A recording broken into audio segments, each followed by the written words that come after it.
আজকে আমরা শিখবো একটি সুইচ দ্বারা একটি বাতিকে কিভাবে নিয়ন্ত্রণ করতে হয়। এর জন্য আমাদের লাগবে একটি লোড বা বাল্ব, একটি ফিউজ যেটা আমাদের সার্কিটকে রক্ষা করবে, আর একটি হচ্ছে সুইচ যা আমাদের সার্কিটকে আমাদের লোডকে নিয়ন্ত্রণ করতে সাহায্য করবে।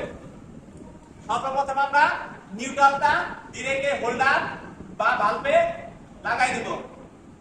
এটা হচ্ছে আমাদের নিউট্রাল। এরপরে ফেজ, ফেজকে আমরা কি করব, আমাদের যে ফিউজটা আছে ফিউজের দুইটা সাইড, একটা হচ্ছে ইনপুট আর একটা হচ্ছে আউটপুট।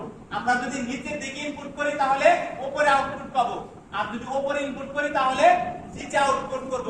তো আমাদের কাজের সুবিধাটা আমরা যে কোনটা করতে পারি। তো আমি নরমালি নিচে ইনপুট করে দিলাম ফেজ, যেহেতু আমরা ফেজ নিচে ইনপুট করে সেহেতু আমরা উপর থেকে আউটপুট পাবো। উপরে আউটপুট থেকে যে ফেজটা আসবে সেটা আমরা সুইচের নিচে ইনপুট করে দেব।